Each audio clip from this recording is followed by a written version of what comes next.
Shalom,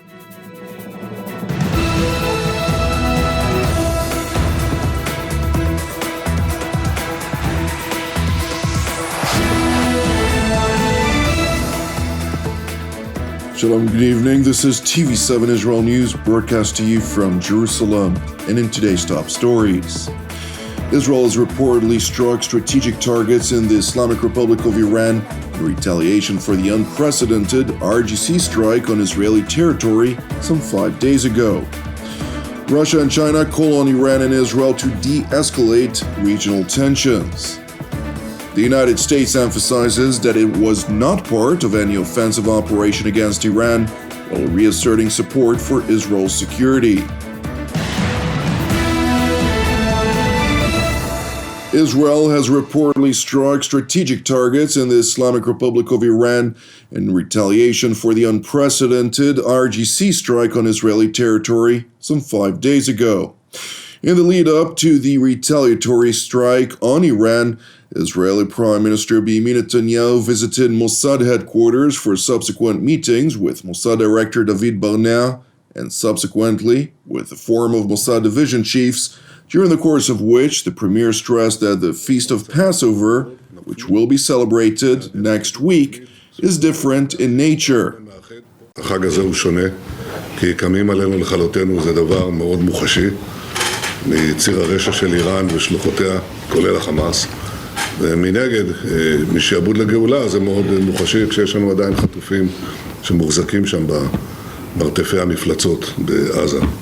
אנחנו מחויבים גם לנצח את ציר הטרור בעזה, גם לשחרר את החטופים וגם להדוף את האיום הכולל שבא מאיראן. הן משימות גדולות מאוד שמחייבות דבר אחד. שניים. מחייבות שני דברים.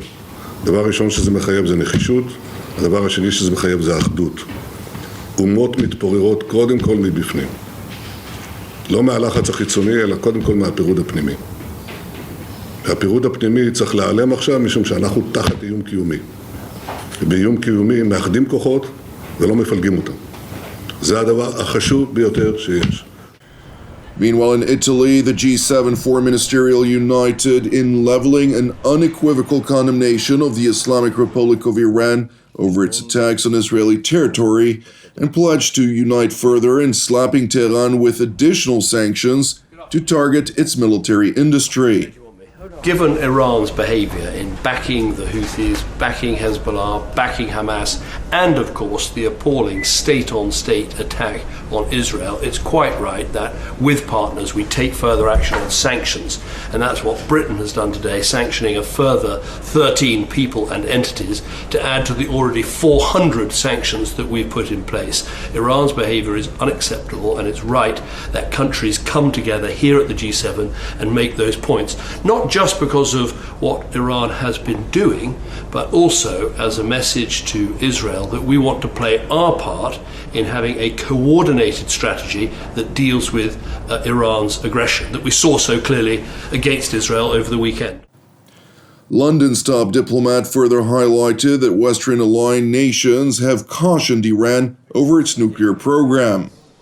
The West has had, not just the West, but of course countries around the world have had a very clear position about nuclear non-proliferation and the unacceptability of Iran having a nuclear weapon, and that remains the case today. We work through the International Atomic Energy Authority and with partners to make sure that isn't the case.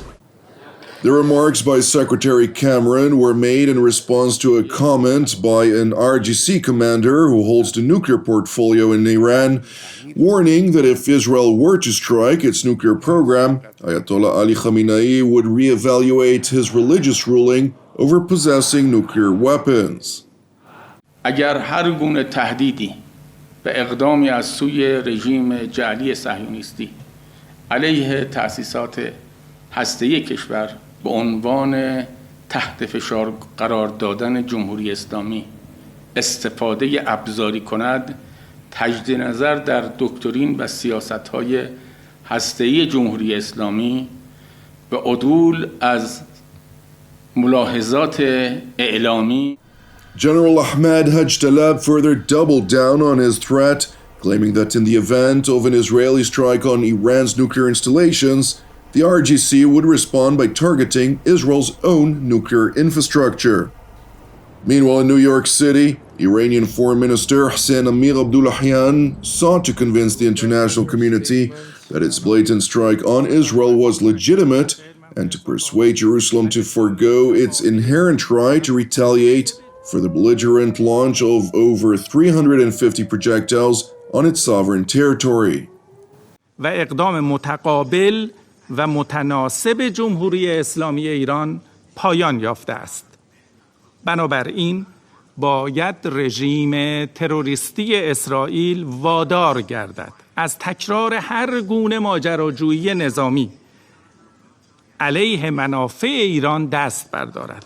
مسلماً در صورت هر گونه استفاده رژیم اسرائیل از زور و تعرض به منافع ایران، جمهوری اسلامی ایران در استیفای حق ذاتی خود در دادن پاسخ آنی، قاطع و قوی به آن و پشیمان ساختن قطعی و کامل این رژیم لحظه‌ای تردید نخواهد کرد. As Tehran's top diplomat further spouted a long list of lies in an effort to justify Tehran's blatant aggression, the U.S. Deputy Ambassador to the World Body pushed back on every single deceitful claim which the Islamic Republic has been uttering as part of the Ayatollah regime's information war. And while pledging ironclad support for Israel, the American emissary further highlighted Iran's direct involvement in the multi-sector war in Israel. Iran has provided significant funding and training for the military wing of Hamas, which, as we know, perpetrated unspeakable acts of cruelty on October 7 against Israelis, Americans, and citizens from countries all over the world. This long-standing Iranian support continues to contribute to the current crisis in Gaza.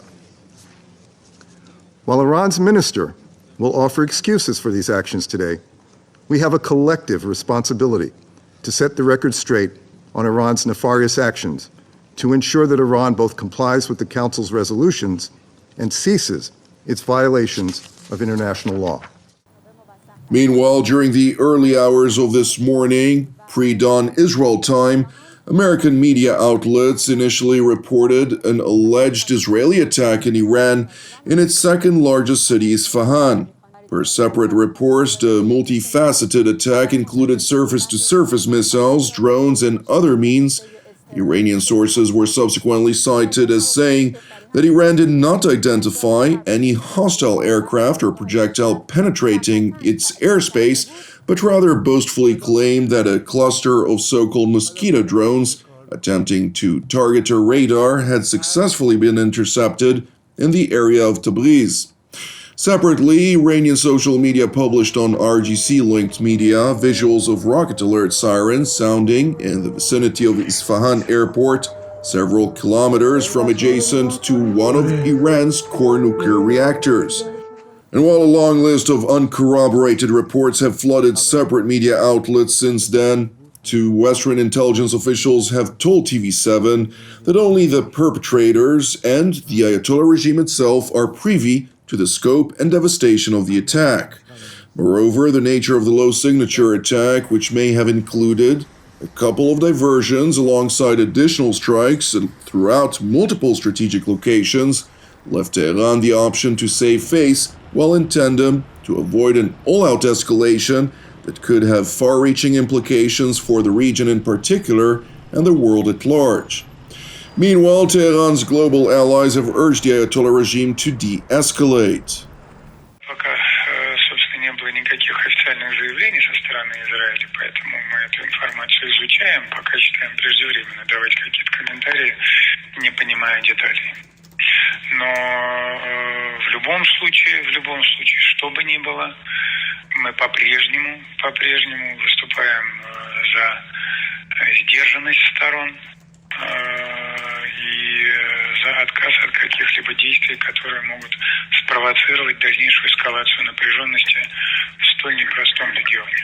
中方反对任何导致局势进一步紧张升级的行为，将继续为推动局势缓和发挥建设性作用。